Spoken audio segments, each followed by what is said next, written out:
Patriji meditation channel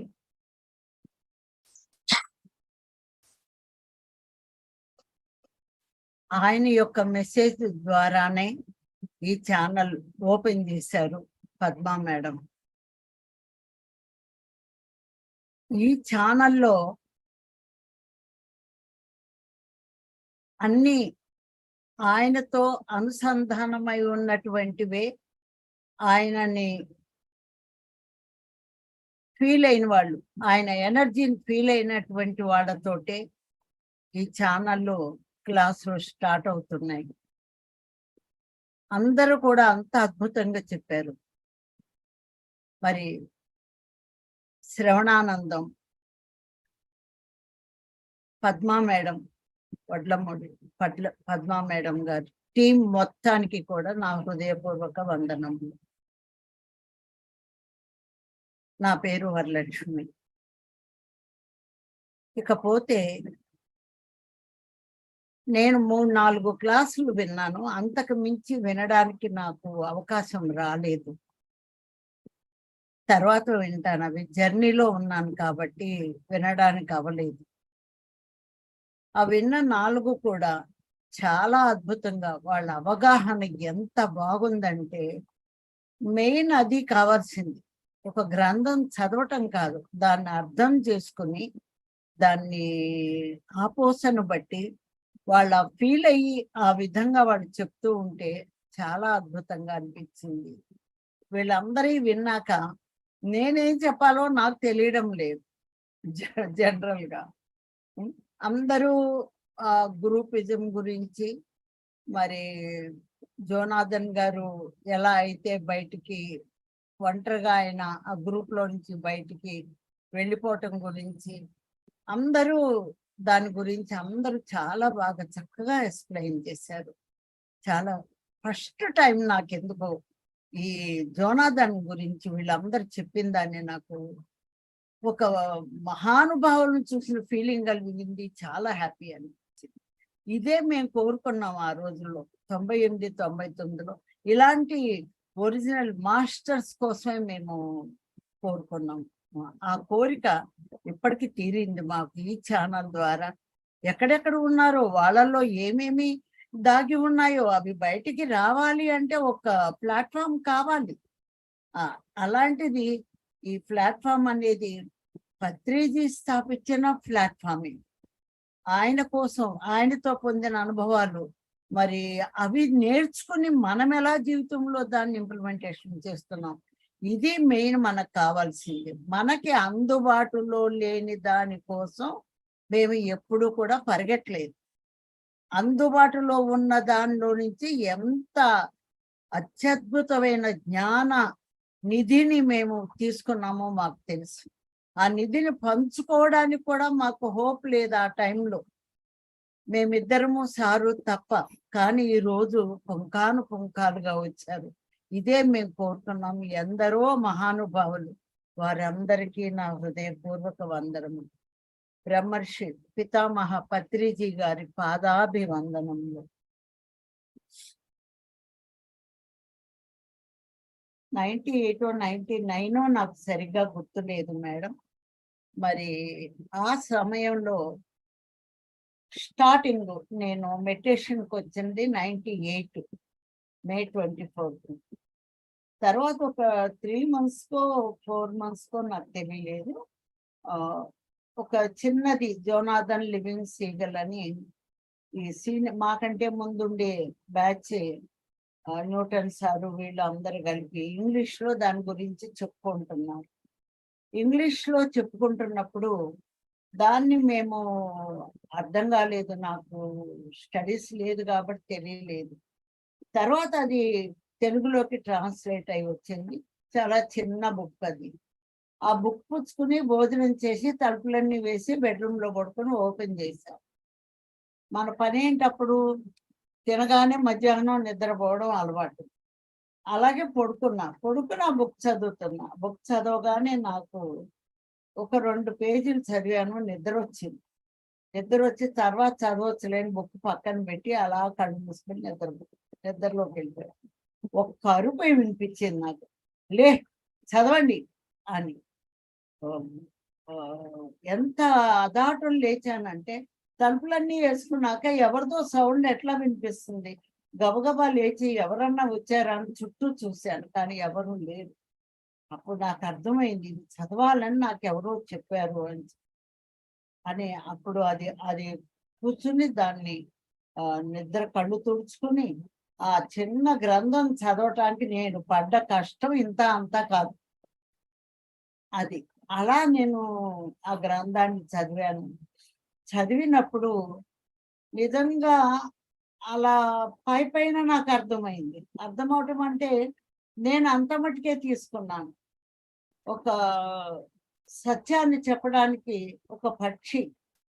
ఇక్కడ పక్షి అని ఎందుకు అంటున్నానంటే దానికుండే ఫెసిలిటీస్, దాని శరీర నిర్మాణం, ఆ శరీర నిర్మాణంతో ఉండే ఆ పక్షి అంత కష్టపడి ఒక సత్యాన్ని తెలుసుకుంటే 2 కాళ్ళు, 2 చేతులు, ఇన్ని వ్రేళ్ళు, ఇంత బుద్ధి, మైండ్ ఇన్ని ఉన్న మనం, ఒక మానవ శరీరంలో ఉన్న మనం ఇంకెంత నేర్చుకోవాలి అని మాత్రం ఒక చిన్న పాయింట్ నాకు బాగా అవగతమైంది.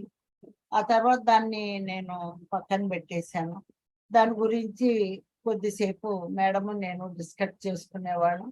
ఇక అదే అయిపోయింది జోనాథన్.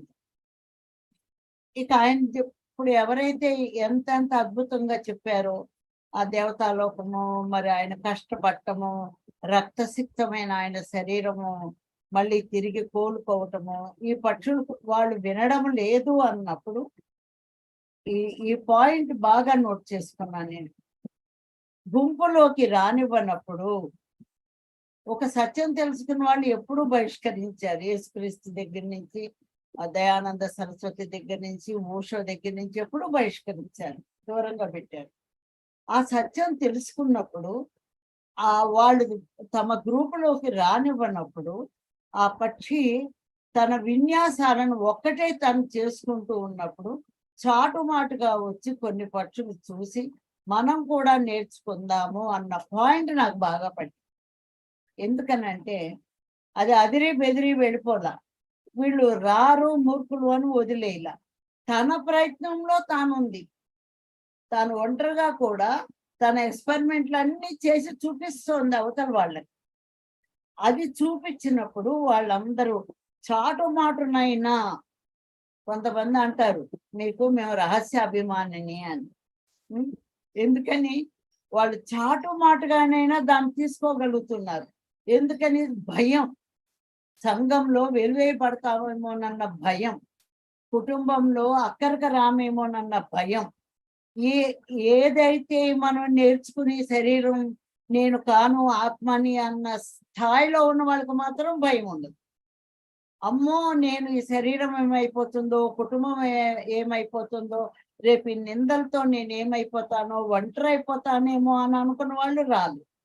నాలాంటి వాళ్ళు అంటే అంటే నేను గొప్ప ఏమి కాదు, కానీ పత్రిజీ దగ్గర నుంచి నేను తీసుకున్నటువంటి అనుభవాలు సామాన్యమైనవి కావు. అందుకని నాలాంటి వాళ్ళు కూడా లక్షలు కోట్లు ఉన్నారని చెప్పారు పత్రిజీ.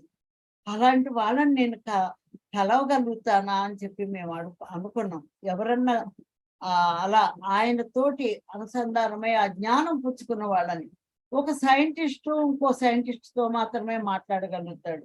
ఒక వ్యవసాయదారుడు ఇంకొక వ్యవసాయదారుడితో మాట్లాడతాడు. అలాగే ఈ ఆత్మజ్ఞానం తెలుసుకున్న వాళ్ళు ఎంతో మంది బ్రహ్మర్షి బిరుదులు పొందిన వాళ్ళు ఉన్నారు, విద్వాన్మణి అని బిరుదులు పొంది ఉన్న వాళ్ళు ఉన్నారు. కానీ ఆయన నాకు ఇచ్చిన యూనివర్సల్ నాలెడ్జ్ మాత్రం నేను పంచుకోవాలంటే ఇక్కడ ఎవరు లేరు, ఆయన తప్ప.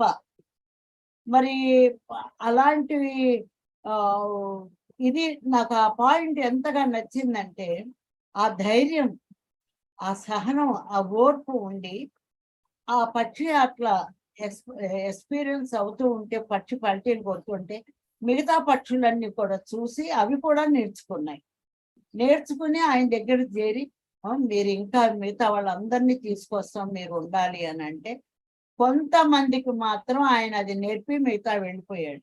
ఎందుకని ఉండలేదు, మిగతా వాళ్ళందరూ అయ్యేదాకా ఎందుకు ఉండలేదంటే అక్కర్లా, ఈ గ్రూప్ ఉన్నాయి కదా, ఎవరికైతే ఆ జ్ఞానాన్ని ఆయన ఇచ్చాడో మీరు ఎలా ఎగరాలి, ఒక రెక్కని ఎలా కదిలించాలి, ఎలా యూనివర్సల్ ఇంకా పైకి మీరు వెళ్ళగలగాల ధైర్యం అని అన్ని బోధించినాక వీళ్ళు మిగతా వాళ్ళకి చెప్పగలరు అన్నాకే ఆ జోనాథన్ వెళ్ళిపోయారు. ఇవాళ పత్రిజీ లాగా పత్రిజీ పిరమిడ్ మాస్టర్లు అందరినీ తయారు చేసి వీళ్ళు ఇంకొకటి చెప్పగలరు అన్న ఇది ఏర్పడినాక పైన ఇంటర్ గెలాక్టిక్ ఫెడరేషన్ లో ఒప్పందం పెట్టుకుని సంతకం పెట్టి ఆయన వెళ్ళిపోయారు భూమిని వదిలిపెట్టి. మరి అప్పుడు మన బాధ్యత ఇంకా 10 రెట్లు పెరుగుతుంది. ఆయన ఉన్నారులే, అమ్మా నాన్న ఉన్నారులే అని పిల్లలు ఉన్నప్పుడు ఎలా ఉంటామో ఆయన ఉన్నారులే మన తండ్రి అనుకుని మనం ఉన్నాం. ఈ రోజు ఆయన శరీరం లేకపోయినా మనకి ఎంత అత్యద్భుతంగా మన కాళ్ళ మీద మనం నుంచుని లక్షల మందికి మనం చెప్పగలిగేటువంటి స్థాయి మనకు వచ్చినాక ఆయన వెళ్ళారు. కానీ ఆయన నమ్ముకున్న వాళ్ళని ఎప్పుడు నట్టేట ముంచి వెళ్ళలేదు. చాలా మంది అపోహపడుతున్నారు ఆయన ఇంకా ఉంటే బాగుండు ఇది అని.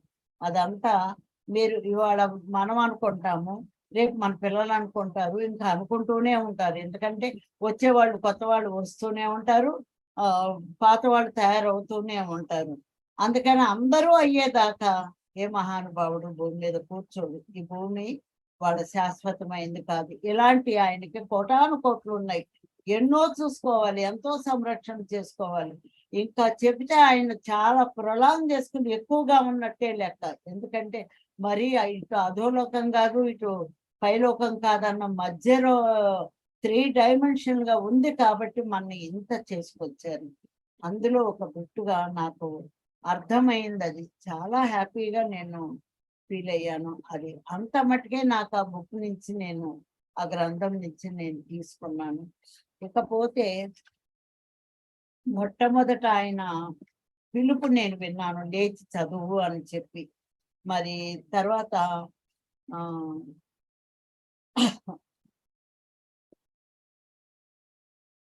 నేను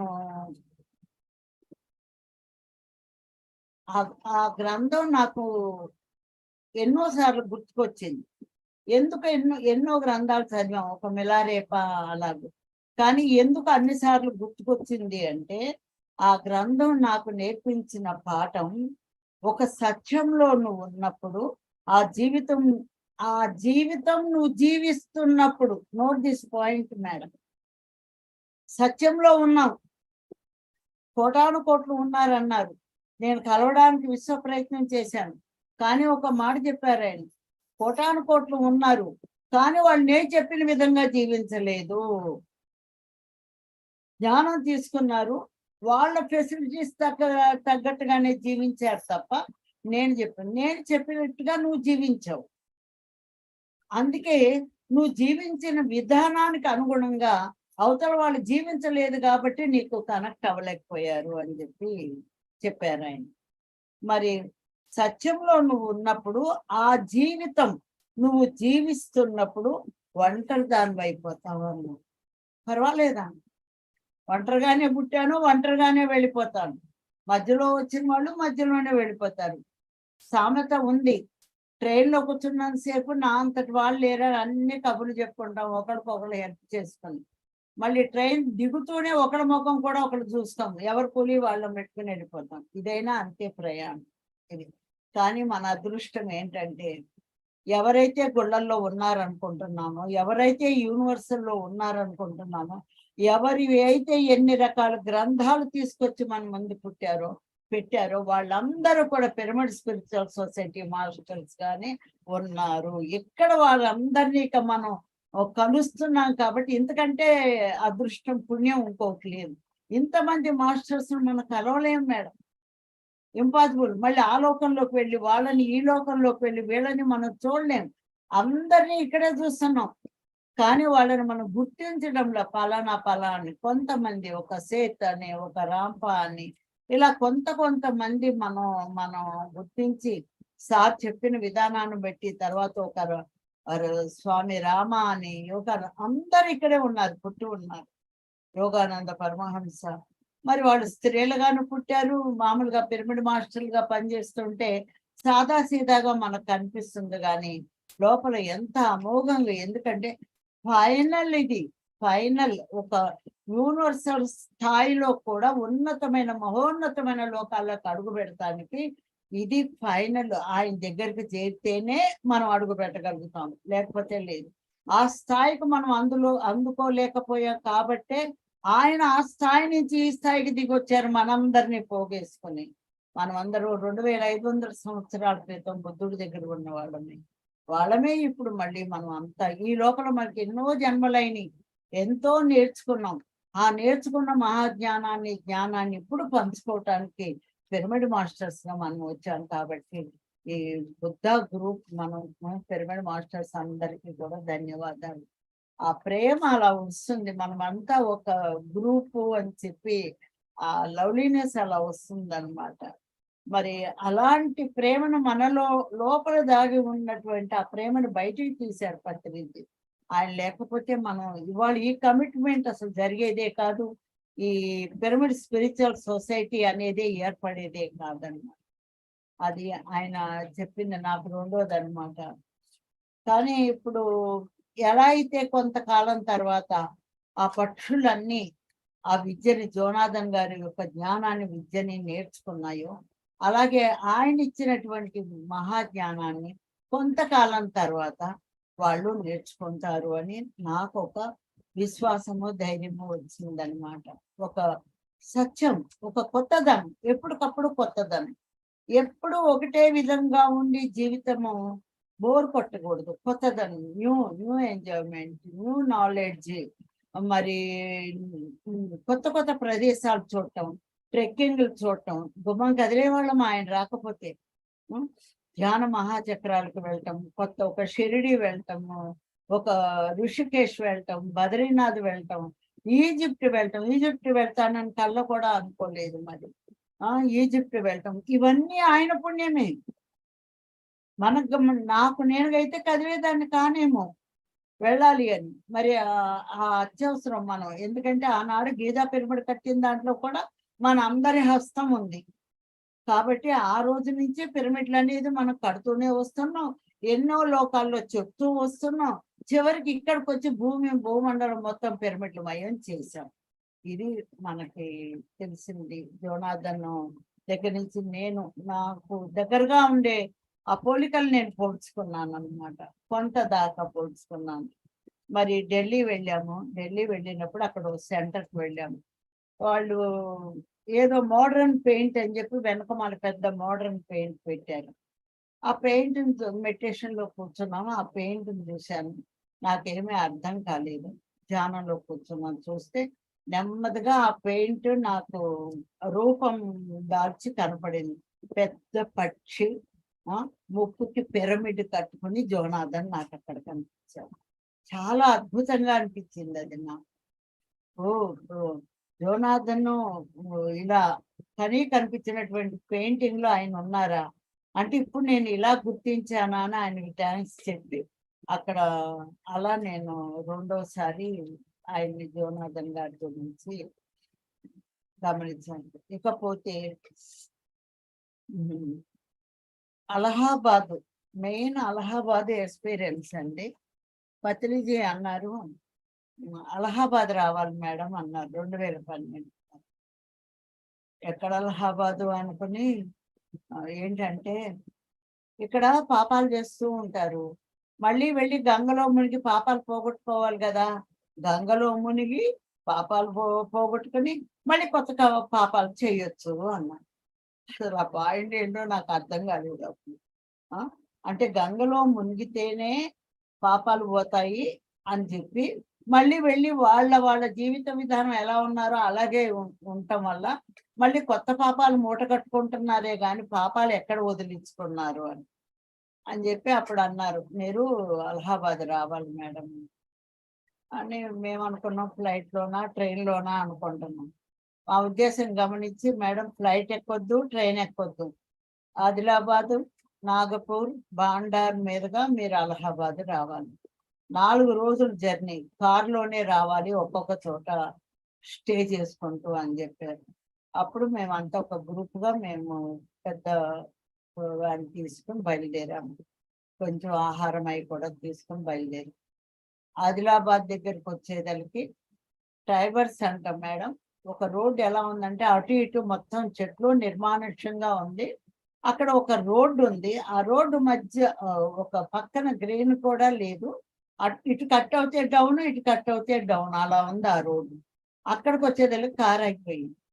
కారు ఆగిపోయేదలికి ఇదేంటి నేను ఎన్నో హెచ్చరికలు చేసి చెప్పాను. కారు ఆగిపోయింది. అసలు అటు గాని, ఇటు గాని ఏం జరిగినా అక్కడ దిక్కు లేదు. అలా ఉంది అంత. పైగా వీళ్ళేం చెప్తున్నారు, ఇట్లా మధ్యలో కార్లు ఆగిపోయినా ఎవరన్నా ఒంటరిగా కనిపించినా డ్రైవర్స్ బాణాలేసి కొడతారు.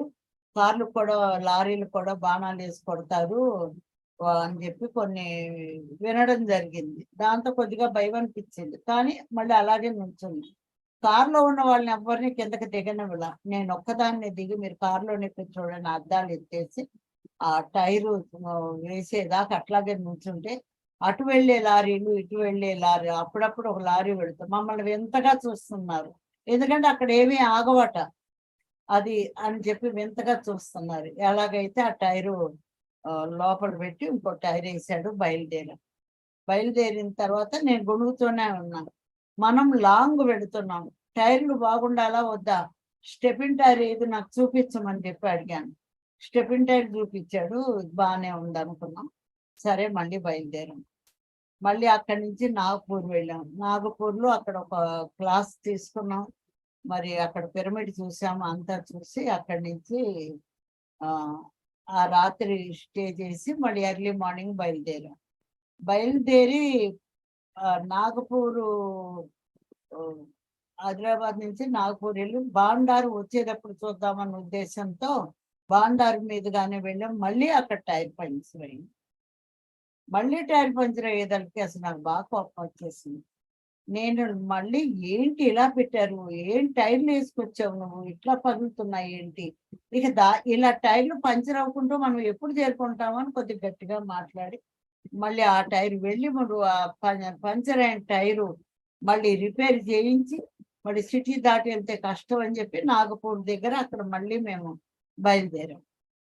నాగపూర్ దాటి బయలుదేరిన తర్వాత నాకుండే జ్ఞానం ఎట్లాగంటే బెంగళూరు రోడ్లు, హైదరాబాద్ టు విజయవాడ, వైజాగ్ రోడ్లు, ఈ రోడ్లన్నీ చూసి ఇలాగే దేశం అంతా ఉందనుకున్నా. అది నా జ్ఞానం. అలా నాగపూర్ వెళ్ళిన తర్వాత 20 కిలోమీటర్లతో వెళ్ళింది. ఇక గుంటలు ఎలా ఉన్నాయో ఆలోచించుకోండి. పెద్ద పెద్ద వెహికల్స్, ట్రాక్టర్లు, బైకులు పట్టేటువంటి పెద్ద వెహికల్స్ అన్నమాట. ఆ వెహికల్స్ ఆ రోడ్లెమ్మట అవధాన పెడుతూ ఉంటే రోడ్లు ఏముంటాయి ఇంకా అంత బరువు. వానలు పడి గుంటలు పడిపోయి ఇక ఒళ్ళు ఎలాగంటే డాన్సే. ఈ పక్కకి ఆ పక్కకి డాన్సే కుదుపులు. ఇలా ఇలా వెళతాం, ఇలా వెళతాం, ఇలా వెళతాం. ఇక నాకు ఎప్పుడు మంచి రోడ్డు వస్తుందా, ఎప్పుడు మంచి రోడ్డు వస్తుందని మంచి రోడ్డు లేదు, ఏమీ లేదు. ఘాట్ రోడ్డు వచ్చాం. అక్కడి నుంచి నాగపూర్ నుంచి ఘాట్ రోడ్డు వచ్చి ఎంత దూరం చూసినా రోడ్డు రాలేదు. అలాంటి రోడ్డే ఉంది. ఒక చోట ఆయిల్ పోయించుకున్నాడు. అవతల ఇంకొక కారు కూడా బయలుదేరింది. వాళ్ళు ఆయిల్ పోయించుకున్నారు. నువ్వు కూడా ఆయిల్ పోయించుకో అంటే ముందు పెట్రోల్ బంక్‌లో పోయించుకుంటానులే మేడం అన్నాడు. సరే అని వెళ్ళిపోయాను. వెళ్ళిపోయి ఒక చోటుకి వెళ్ళేదలికి పెట్రోల్ బంకులు కనిపించలేదు. 5 కిలోమీటర్లకు సరిపడా ఉంది అంతే ఆయిల్. అందరం వెళ్ళాము. ఒక చోట ఒక చిన్న డాబాలాగా కనిపిస్తే అదేమన్నా డాబానేమోనని అక్కడ ఆగాము. ఆగితే అది డాబా కాదు, పోస్ట్ ఆఫీస్ అంటే 2 గదులు. అక్కడ దిగి కాస్త కాళ్ళు చేతులు కడుక్కుని అటు బయటకు వెళ్ళి కొద్దిగా తిరిగి మళ్ళీ కార్ దగ్గరికి వచ్చే లోపల సినిమాల్లో కూడా జరగదండి ఇలా. అప్పుడు దాకా ఎండగా ఉన్న వాతావరణం ఒక్కసారి నల్ల మబ్బును కుమ్మరిచ్చేసి టపటపా వాన. చినుకు కూడా కాదు, పట్టమే ఇట్లా ధారలాగా వాన పడిపోయింది. ఈ వాన ఏంటి, ఇదేంటి? ఆ పైనేమో లగేజ్ ఉంది. ప్లాస్టిక్ కవర్ అట్లా కప్పేసి కట్టడానికి కూడా టైం లేక డోర్లోకి పెట్టి డోర్ లేక అందులోకి వచ్చింది. సిక్కులు వాళ్ళ లారీలు ఉన్నాయి. మంచం వేసుకుని అక్కడ వాళ్ళు డ్రింక్ తాగుతున్నారు. అక్కడ మాత్రం నాకు కొద్దిగా భయం వేసింది మేడం. కార్లు అందరూ లేడీసే. ఈ ఒక్క డ్రైవర్ తప్ప అందరూ లేడీస్. ఆ డ్రైవర్ కూడా ఎంతున్నాడు, బక్క పలసగా ఎంతున్నాడు. వాళ్ళు చూస్తే ఇది కారులో చూస్తే వీళ్ళు లేడీస్ ఏంటి అని అలాగే లైట్లు వేసుకుని అట్లాగే కూర్చున్నాం. అరగంట కూర్చున్నాం. అసలే పెట్రోల్ అయిపోయింది, డీజిల్. ఈ అరగంట కారు ఆపి లైట్లు వేసేదానికి ఇంకొక ఒక కిలోమీటర్కి మాత్రం ఉంది ఆయిల్. అప్పుడు వాన్ తగ్గింది, అమ్మయ్య అని మళ్ళీ ఆ పట్టా అంతా కట్టి మళ్ళీ బయలుదేరితే ఎక్కడా మాకు దొరకలేదు మేడం. ఆయిలే దొరకలేదు. పెట్రోల్ బంక్ ఉంది, ఆయిల్ లేదన్నారు. అలా ఇక ఏం చేస్తారో ఇంకా సార్ చూడాల్సిందే తప్ప ఇంకా మేమేం చేయలేమని ఇక జానంలో కూర్చున్నాను నేను. అట్లా ఎలా వెళ్ళిందో ఒక చోటుకి వెళ్ళేదరికి కరెక్ట్ గా పెట్రోల్ బంక్ దగ్గరికి వెళ్ళేదరికి చుక్క కూడా ఆయిల్ లేకుండా అయిపోయింది, జీరోకి వచ్చేసింది. అక్కడ పెట్రోల్ ఉంది. ఇక అప్పుడు ట్యాంక్ ఫుల్ చేసుకుని అమ్మాయి అనుకుని మేము బయలుదేరాము. సిటీ లాగా కనపడింది, పర్వాలేదు అనుకుని వెళ్ళాం. చూడండి, ఒక ప్లేస్ కి మనం వెళ్ళినప్పుడు ఇటు ఇప్పుడు అలహాబాద్ వెళ్ళాలి అంటే ఇటు రోడ్డు మీద ఉండే రూటు ఉంది, ఇటు గ్రామాల నుంచి వెళ్ళే రూటు ఉంది. ఇప్పుడు మనకే ఉంటుంది. ఇప్పుడు విజయవాడ వెళ్ళాలంటే అటువైపు లోపల వైపు ఒక రూట్ కనపడుతుంది, ఇటువైపుకి ఒక రూట్ కనపడుతుంది. అలాగే అది మాకు తెలియక మేము ఊళ్ళమ్మటి వెళ్ళిపోయాం అన్నమాట. ఆ ఊళ్ళో దారి తప్పి అటు వెళ్ళిపోయాం. అక్కడ ఎక్కడో ఒక చోట మ్యారేజ్ జరుగుతోంది. అలహాబాద్ వెళ్ళాలి, మేము ఇటేనా దారి తప్పామని డౌట్ గా ఉంది మాకు. అన్ని గ్రామాలు కనపడుతున్నాయంటే దారి తప్పారు మేడం. మెయిన్ రోడ్ నుంచి వెళ్ళాలి, బోర్డులు ఉంటాయి కానీ అలా కాదు. ఇప్పుడు మీరు ఈ గ్రామం లోపల నుంచి బయటికి వెళ్ళాలి అని, ఇప్పుడు చీకట్లో మీరు వెళ్ళలేరు, దోపిడీలు అవి కూడా జరుగుతాయి. అక్కడ మ్యారేజ్ జరుగుతోంది ఎవరిదో, ఈ లైటింగ్ లో ఇక్కడే పడుకోండి అన్న. ఇక ఆ లైటింగ్ లోనే ఇక ఎందుకంటే ఆ లగేజ్ కళ్ళు మూసుకుని నిద్రపోయామో లగేజ్ ఎత్తుకుపోతారు. ఇక అట్లాగే కూర్చుని కొద్దిగా రిలాక్స్ అయ్యి ఒకళ్ళు పడుకుని ఒకళ్ళు మేల్కొని అలా ఉండి చివరికి తెల్లవారుజామున వెళ్ళాము. వెళ్ళి సరిగ్గా ఒక ఊళ్ళోకి ఎంటర్ అయ్యే సమయం దగ్గరకు వచ్చే మళ్ళీ టైర్ పడింది. ఇక చూడండి, నా కోపం వచ్చింది. ఇంక ఎలా తిట్టానో అలా తిట్టాను ఆ డ్రైవర్ని. నువ్వు సరైన టైర్లు వేసు రాలేదు, మమ్మల్ని ఇంత ఇబ్బంది పెట్టావు, నువ్వు నీ ఓనర్కి ఫోన్ చేయి, ఏం టైర్లు ఇవి అని చెప్పి గట్టిగా అరిచి ఇది ఆ టైర్ తీసుకెళ్ళి బాగు చేయడానికి వెళ్ళి నానా తిప్పలు పడి బాగు చేయడానికి వచ్చాడు. అక్కడ కంబైన్డ్ ఫ్యామిలీ అక్కడ కలిసారు. ఇత్తడి పళ్ళాల్లో వాళ్ళు మాకు టీ ఇచ్చి చక్కగా కొద్దిగా పూరి చేసి పెట్టి, ఎక్కడ మాకు వెజిటేరియన్ అంట, కోడిగుడ్డు జిలేబీ, సమోసా, ఇది వెజిటేరియన్. కోడిగుడ్డు పెట్టి వెజిటేరియన్ ఏంటి, ఏం తినలేదండి. అప్పటికే 2 రోజులు అయిపోయింది, ఫుడ్ లేదు. చక్రాలును అయ్యో గవలు ఉంటే అయ్యే నవ్వులుతా కూర్చొని మంచిని తాగుతూ వచ్చాం. ఇక వాళ్ళు పెట్టారు. అక్కడ నాకు సార్ మెసేజ్ ఇచ్చారు, మేడం తిట్టమాకండి మేడం, మీ ప్రయాణం నేను ఇంత కఠినమైన ప్రయాణం ఎందుకు ఇచ్చాను అంటే అనేకమైన కారణాలు ఉన్నాయి, అనేకమైన అంతరార్థాలు ఉన్నాయి. యుద్ధం చేసుకుంటూ వెళ్ళాలి మీరు. అలాంటిది మీ పక్కన అసామాన్యుడు కూర్చుంటాడా? ఆ పక్కనున్న ఆయన ఎవరో ఒక్కసారి కళ్ళు మూసుకొని చూడండి అంటే కళ్ళు మూసుకొని కూర్చుంటే జోనాథన్ ఆయన ఉన్నారనమాట నా పక్కన.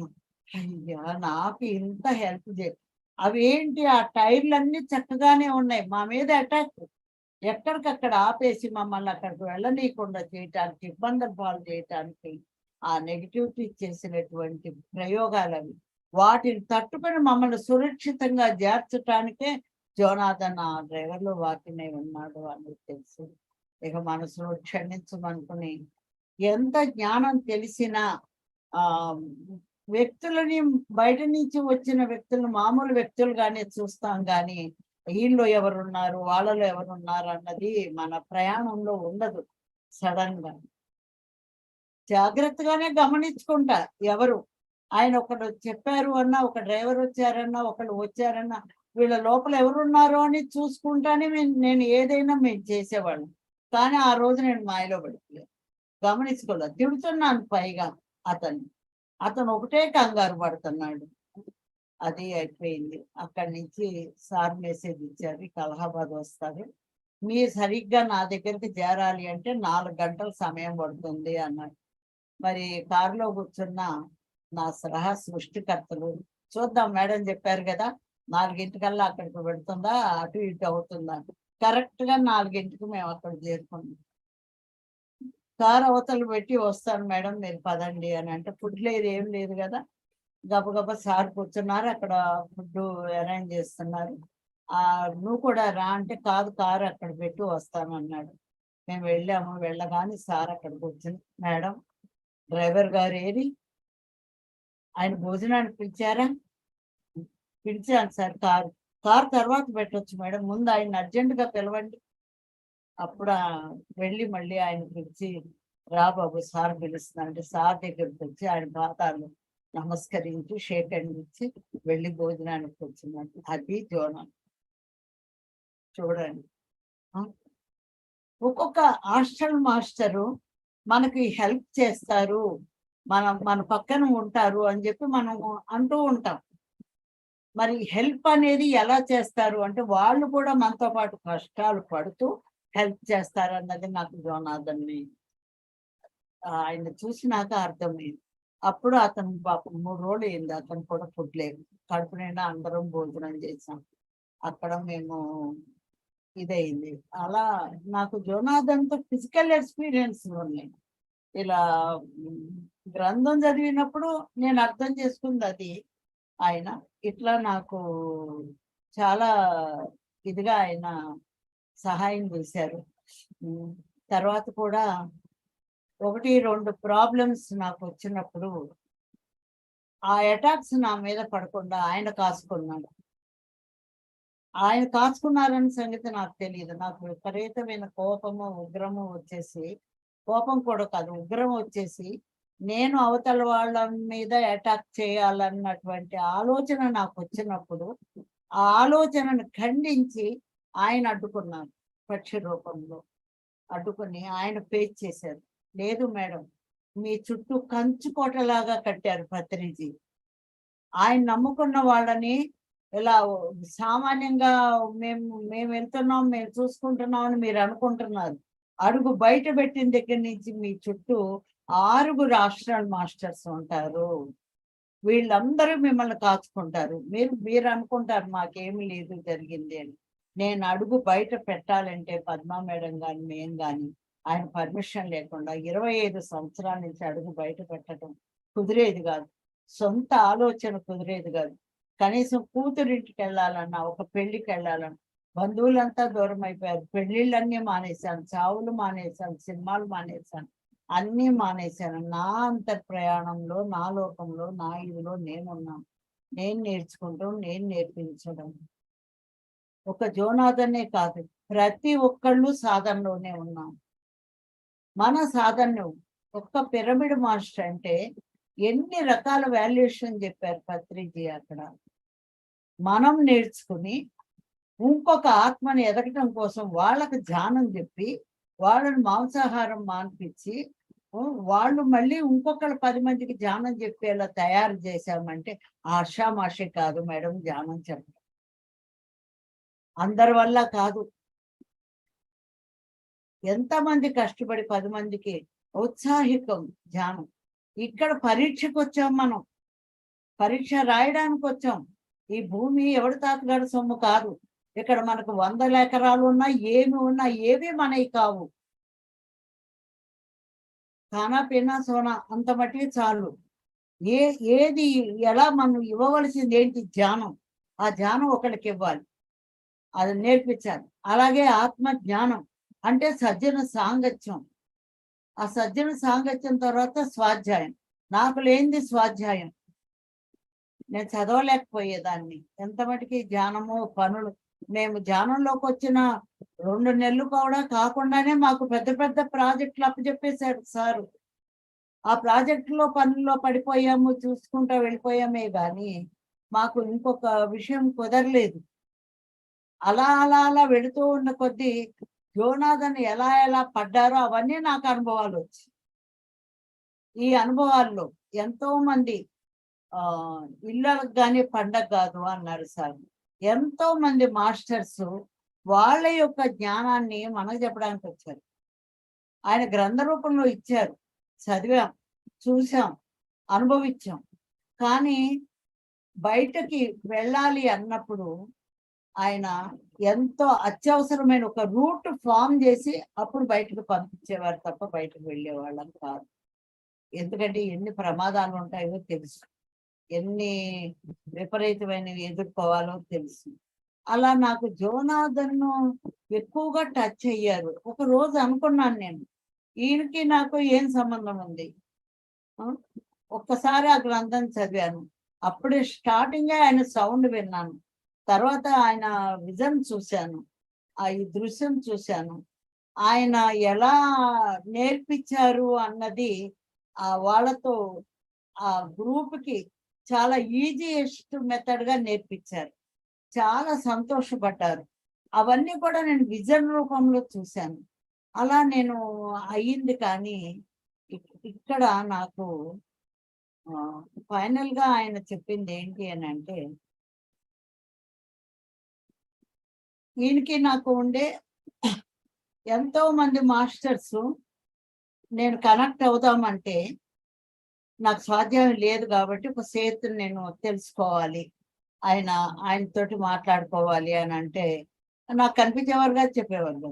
ఎందుకంటే ఒకటే ఛానల్ ఉంది నాకు, మైత్రేయ బుద్ధ ఛానల్ పత్రిక. ఏం చెప్పినా ఇక ఆయనే చెప్తారు. ఇంకెవరు ఏ మాస్టర్ చెప్పింది నాకు కనెక్ట్ అవ్వదు. ఎస్, వాళ్ళంతా గ్రేటే, కానీ నాకు కనెక్ట్ చేయలేదు ఆయన సార్. అదే ఒక సేత్ కనెక్ట్ చేశారు. కనెక్ట్ చేసినప్పుడు చాలా సంతోషపడ్డా. ఎందుకంటే ఆయన గొప్ప మహా సైంటిస్టు, సేత్ నాలెడ్జ్ అంటే అని చెప్పి నమస్కారం చెప్పి సందేశం ఇవ్వండి అంటే, అవిదిత యథార్థము అంటే యథార్థము, సత్యం అనేది అర్థం కాదు, అర్థము కానటువంటి యథార్థము అని చెప్పింది. అవిదిత యథార్థము, ట్రూత్.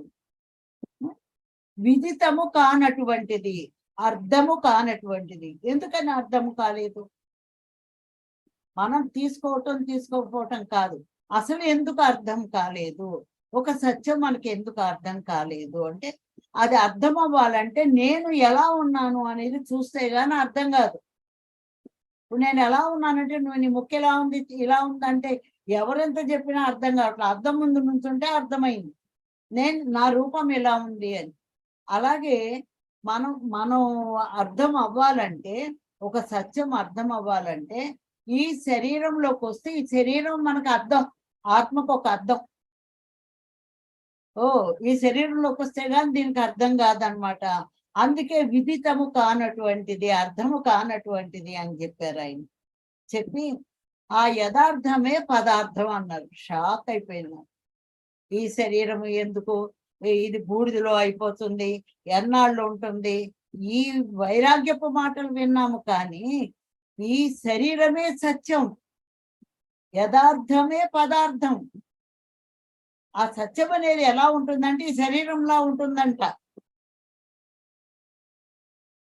ఎనీ బాడీస్, ఒక జంతువులు కానివ్వండి, ఒక పక్షులు కానివ్వండి, యక్షులు కానివ్వండి, గంధర్వులు కానివ్వండి, మానవ శరీరాలు కానివ్వండి, వీటిలోకి వస్తేనే మనం నేర్చుకోగలుగుతాం.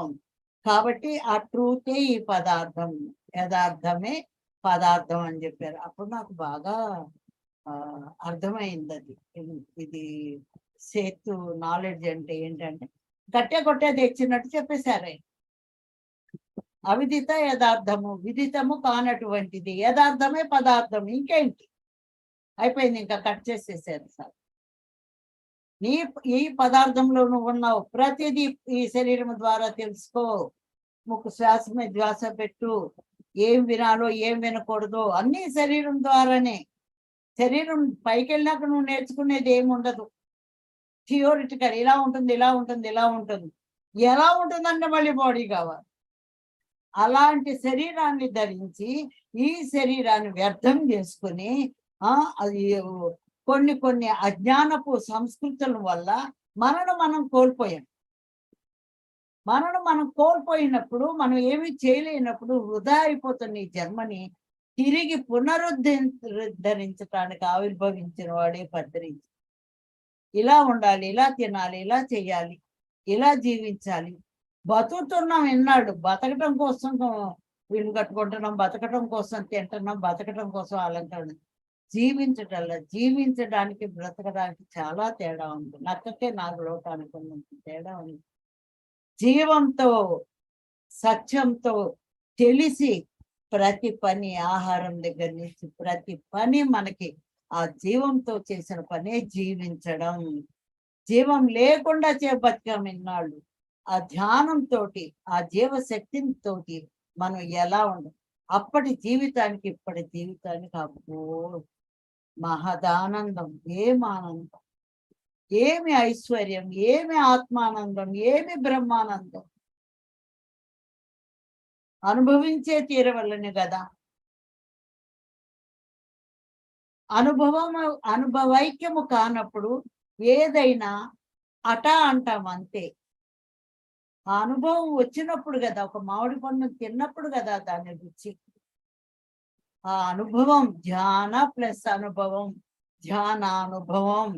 ఈ ధ్యానానుభవం భౌతిక శరీరం ద్వారా, సూక్ష్మ శరీరం ద్వారా ఎలా మనం పొందాము అన్నది. ఇది అయిపోయింది. ఈ విషయాలన్నీ అయిన తర్వాత న్యూటన్ సార్ వాళ్ళ ఇంటికి వెళ్ళాము ఒకసారి. ఇంకా ఆయన రాలేదు. ఒక ఐరన్ రాడ్లు 4 పెట్టి పిరమిడ్ లాగా పెట్టారు ఇంట్లో. మధ్యలో ఇట్లా స్ప్రింగ్ కుర్చీ ఉంది. ఆ కుర్చీలో కూర్చున్నాను. కూర్చొని ధ్యానంలో పెట్టుకున్నాను. కుర్చీతో సహా, పిరమిడ్తో సహా ఇలా గిర్రని తిరిగిపోయింది. ఇక్కడ నేను ఫిజికల్ గానే తిరిగిపోయాను. తిరిగిపోయి కంప్లీట్ పై వాడికి వెళ్ళిపోయింది. పైకి వెళ్ళిపోయి ఇదేంటి కుర్చీతో సహా. హాస్టల్ ట్రావెల్స్ అంటే కుర్చీతోటో మంచంతోటో వెళ్ళం కదా. కానీ ఇది కుర్చీతో సహా పైకి వెళ్ళిపోయింది. అయితే ఆ పిరమిడ్కి గ్లాసెస్ వచ్చేసింది. కింద ఏమో గ్లాసులు లేవు, పైకి వెళ్ళిన గ్లాసులు వచ్చింది. మొత్తం సీగల్స్ అండి, మొత్తం సీగల్స్. ఆ సీగల్ అన్నీ వచ్చి నా చుట్టుముట్టి నన్ను, నేను బయటికి వెళ్ళలేను, అవి లోపలికి రాలేవు. నేను ఆ అద్దంలో నుంచి వాటిని అట్లా తడమటము, ముద్దు పెట్టుకోవటం అవన్నీ అసలు ఎంత ఆనందం అంటే అంత ఆనందం వేసింది. ఆనందం వేయగానే వెంటనే సార్ ఇంకా చాలు, మళ్ళీ పక్షి లోకంలోకి వెళ్తావా ఏంటి, ఏనాడుదో ఆ పక్షి అనుభవం మళ్ళీ నీకు తిరిగి రిపీట్ అయ్యింది, అంతేగాని మళ్ళీ ఆ పక్షి జీవితం మీకు అక్కర్లేదు అని చెప్పగానే వెంటనే నేను మళ్ళీ దిగి కుర్చీతో సహా కిందకు వచ్చేసాను. వదలలేక వచ్చినట్టు అనిపించింది నాకు. ఫస్ట్ ఫీలింగ్ అన్నమాట. అంటే నాకు అర్థమైంది, అక్కడ నాకు తెలిసింది ఏంటంటే, అంటే సార్ చెప్తేనే నాకు తెలుస్తాయి, నాగా తెలియవు. కానీ ఆయన చెప్పినప్పుడు నాకు అర్థమైంది ఏంటంటే, ఒక పక్షిగా నువ్వున్నా, ఒక జంతువుగా నువ్వున్నా, ఒక వృక్షముగా నువ్వున్నా, అక్కడ నువ్వు ఉన్నావు. నీ యొక్క సృష్టి. ఇప్పుడు క్రియేటర్స్ అన్నారు సార్, సహ సృష్టికర్తలారా అని. ఏమి సృష్టించామో ఒకసారి ఆలోచించుకున్నామండి మనం? ఏమిటి మనం సృష్టించింది? బాధలా, అసూయలా, అహంకారాల, నేనులా, ఇలాంటి లోకాల, ఇలాంటి ఆలోచన రూపాల మనం సృష్టించింది. సృష్టికర్తవే, కానీ ఏం లాభం? పనికి రాని ఆలోచన మనలో నుంచి వెళ్ళినప్పుడు అదొక ఆలోచన రూపంగా ఎంత బలంగా ఇంకొకరి మీద పడుతుంది. ఈ ధ్యానంతో నేను శరీరాన్ని కాదు, నేను ఆత్మని అని తెలుసుకుని ఈ శరీరాన్ని ఒక అపురూపమైన తామర పువ్వులాగా చూసుకుంటూ, దీని ద్వారా నా శ్వాస చివరి దాకా నేనేం నేర్చుకుంటాను, ఏం తెలుసుకుంటాను, ఏం తీసుకుంటాను అన్న ఆత్మ జ్ఞానం, శరీర జ్ఞానం. శరీరము ఆత్మ రెండు ఒకటే, అది ఇది వేరు కాదు, మనస్సు ఒకటే. అయితే అది బుద్ధి లేనితనం, బుద్ధి ఉన్నతనం. జ్ఞానం లేనితనం, జ్ఞానం ఉన్నతనం.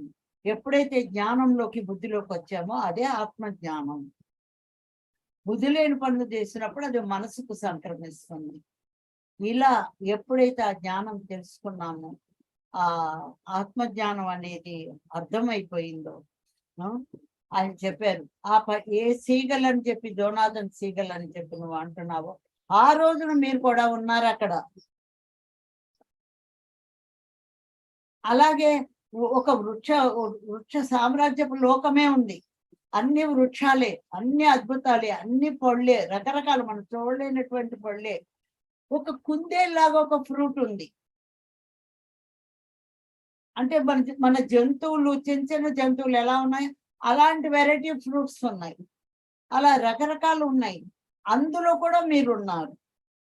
అంటే అనేక లోకాల్లో మనం అనేక రకాలైనటువంటి జంతువులు కానివ్వండి, పక్షులు కానివ్వండి, వృక్షాలు అన్నిట నేను ఇది అర్థం అవ్వాలంటే ప్యారలల్ సోల్స్ అనంతము ఆయనది అర్థమైతే గానీ అర్థం కాదు కొద్దిగా. అక్కడ నేనే, ఇక్కడ నేను అనేది ఒక ఎక్స్పీరియన్స్ వస్తే గానీ అర్థం కాదు.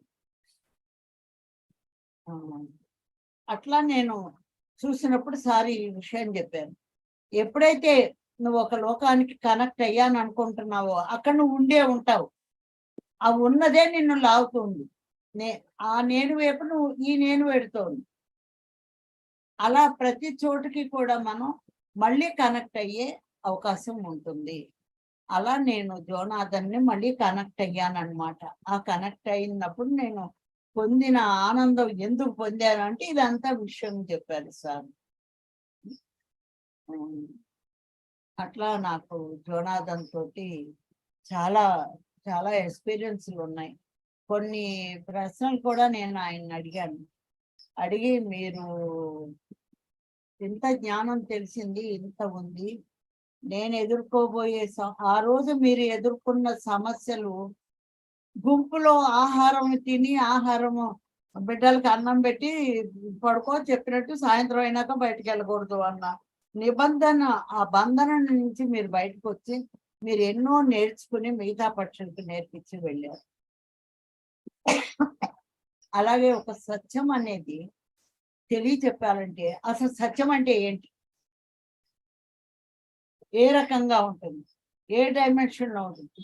సత్యం ఇది అని చెప్పడానికి అది ఒక పదార్థం కాదు. ఒక్కొక్కళ్ళు ఒక్కొక్క డైమెన్షన్ లో ఇది ట్రూత్ అని చెప్పి దాన్ని తెలియజెప్పడానికి వచ్చారు. అది సత్యం అని. కానీ అది ఆ ఒక్క డైమెన్షన్ లో ఉన్నాయి లేదు సత్యం, మల్టీ డైమెన్షన్ లో ఉంది, అనేక రకాల కోణాల్లో ఉంది. ఒక ప్రశ్నకి సమాధానం మనం పొందాలంటే 16 కోణాల్లో చూస్తే గాని ఆ సమాధానం ఫుల్ఫిల్ అవుతుంది. ఎలా చెప్తుంది చెప్పండి? ఒకళ్ళు సలహా చెప్పద్దు, జడ్జి నాట్ అని ఎందుకన్నారంటే మనకి ఒక విజన్ వస్తుంది, ఒక మెసేజ్ వస్తుంది. ఆ మెసేజ్ ఎట్లా వస్తుంది? డైరెక్ట్ గా సోల్లోకి వెళ్ళేది టెలిపతి అంటాం. అది ఒక పత్రిక ద్వారా మాత్రమే జరుగుతుంది.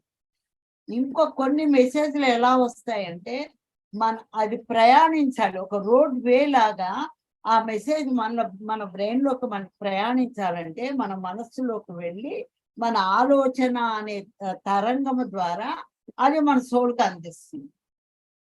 అది ఒక ప్రక్రియ. అది అలా వచ్చినప్పుడు ఏమవుతుంది? ఈ మనస్సులోకి వచ్చి దాని రూపం కోల్పోతుంది. ఆ రూపము కోల్పోయి మళ్ళీ ఆ ఆలోచన ఏముందో ఆలోచనతో కలిపి వచ్చి మనకు మెసేజ్ వస్తుంది. ఎస్, మనకు మెసేజ్ వచ్చిందిగా కరెక్ట్ అనుకుంటాం, కానీ మెసేజ్ చెక్ చేసుకోవాలి. అందుకే నో మెసేజెస్ అన్నారు సార్ కొన్నాళ్ళు. మాకు అర్థం కాలేదు, ఎందుకంటే ఆయన చెప్పిన విద్య అంతా కరెక్ట్ గా పర్ఫెక్ట్ గా ఉంది తిరుపతి.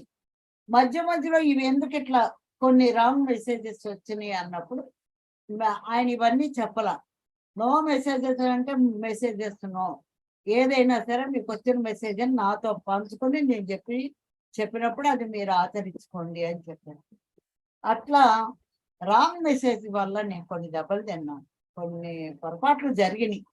అది అప్పుడు అర్థం కాల, మెసేజేగా అనుకున్నాను కానీ అర్థం కాలేదు. తర్వాత కానీ నాకు అది అర్థమైందనమాట. ప్రతిదీ కూడా సార్కి ఫోన్ చేసి ఈ మెసేజ్ వచ్చింది సార్ ఏంటి అంటే ఎస్ మేడం అంటారు, అప్పుడు అది ఫాలో అయ్యాము. నో మేడం అంటారు అంటే అది రాంగ్ మెసేజ్. ఆయన నోట నుంచి ఎస్ ఆర్ నో అనేది రాకుండా ఒక్క అడుగేయలేదు, ఒక్క ఆలోచన రానివ్వలేదు. అలా కొన్నాళ్ళు మేము నెట్టుకోవచ్చు. ఆ తర్వాత మాకు బాగా ఆ మనసులోకి వచ్చిన మెసేజ్ ఎలా ఉంటుంది, అది ఇక్కడ నా ఇంప్లిమెంటేషన్ ఏముంటుందని నాకు నేనే చెక్ చేసుకునే ఇది వచ్చేసింది అప్పుడు.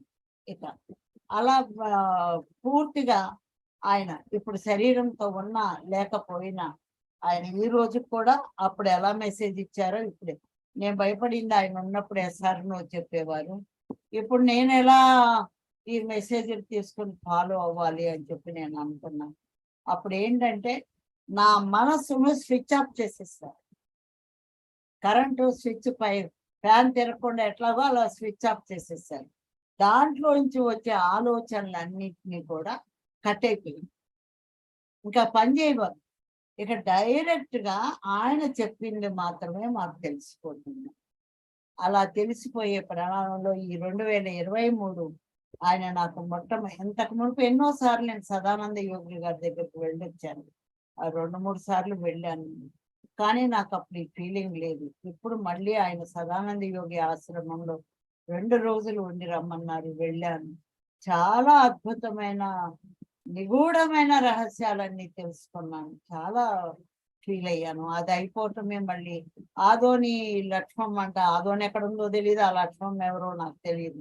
మాకు విజయవాడ పిచ్చమ్మ గారు, కాశీరెడ్డి నాయన, ఇలా కొంత వీరబ్రహ్మం గారు, ఇలా కొంతమంది అవధూతలు ఫోటోలు చూడటమే కానీ నాకు కనెక్షన్ లేదు.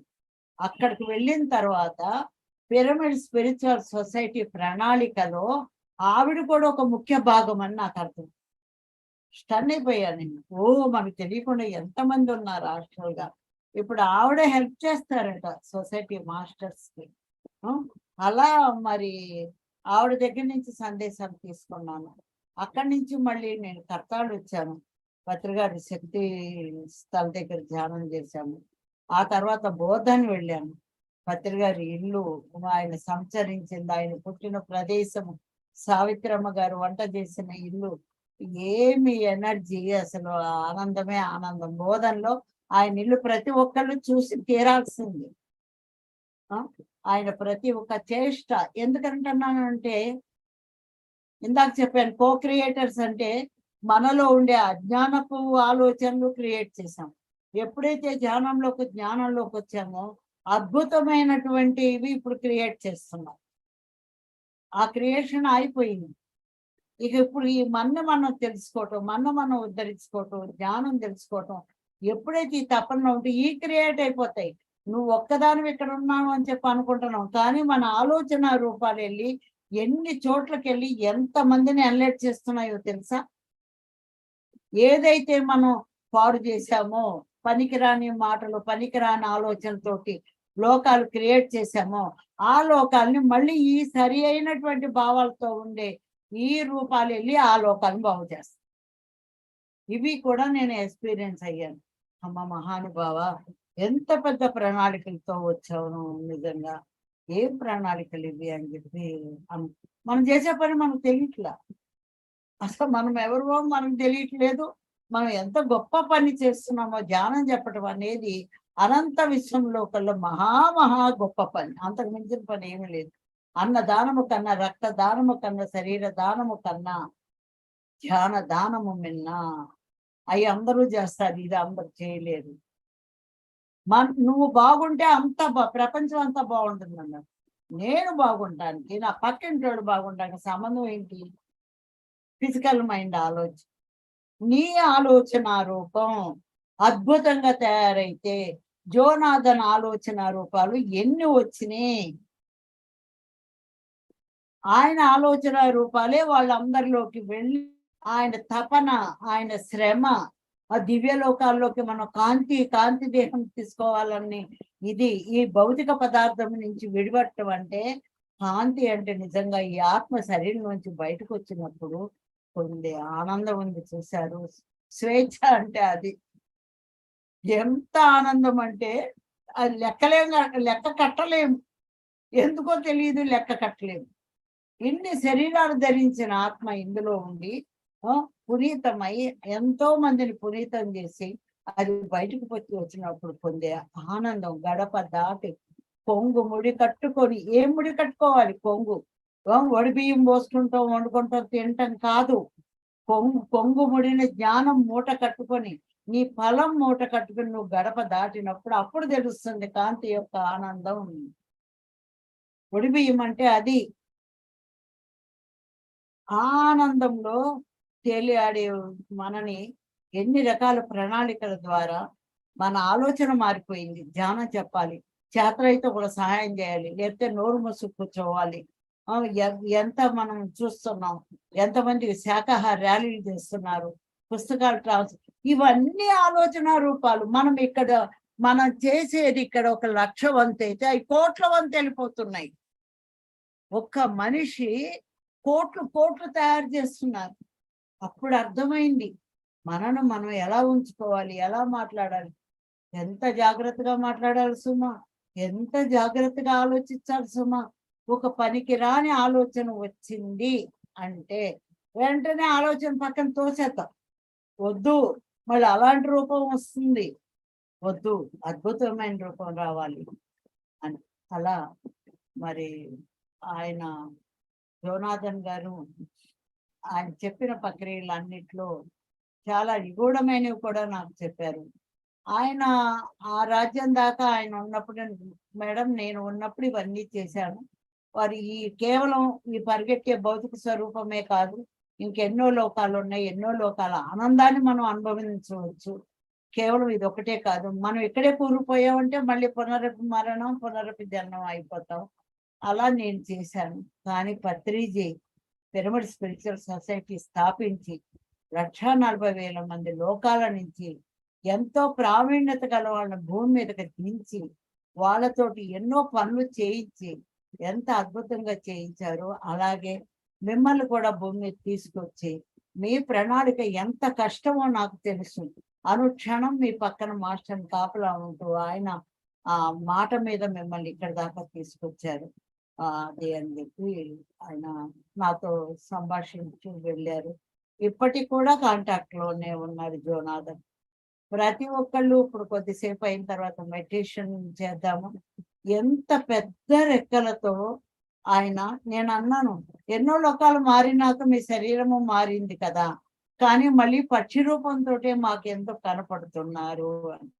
అప్పుడు చెప్పారండి, అది ఈజిప్ట్ అనుభవం నాకు గుర్తుకొచ్చింది. అప్పుడు చెప్పారు, ఏ రూపంలో నేనున్నా, నేను ఎన్లైట్ అయింది ఈ పక్షి రూపము, కాబట్టి ఈ రూపాన్ని నేను వదలను, అనేకమైన మాయా రూపాలు తీసుకున్నాను అని చెప్పి. ఇప్పుడు కూడా నాకు ఇంకా ఆయన ఎనర్జీ తగులుతోంది. ఈ వెనక మరిపే చాలా పెద్ద పక్షి రూపంలో కూర్చుని ఎంత ఆనందంగా వింటున్నారు. జోనాథన్ గారికి పాదాభివందన. అందరం కూడా మనం ఫీల్ అవ్వాలి ఆ ధ్యానంలో. నాకు తెలిసిన జోనాథన్ గురించి నేను మీతో పంచుకున్నందుకు చాలా హ్యాపీగా ఉంది. మొట్టమొదట ఆయన శబ్దం విన్నాను, చిన్న గ్రంథం అనుకున్నాం, కానీ ఆ చిన్న పుస్తకంలోనే ఎంత సత్యం ఇమిడి ఉంది అనేది ఇంత పుస్తకంలో కాదు, చిన్న పుస్తకం. భగవద్గీతలో కృష్ణుడు చెప్పినట్టు ధరేత ఆత్మానాత్మ, తన తానే ఉద్ధరించుకున్నాడు, మనను మనం ఉద్ధరించుకోవాలని సార్.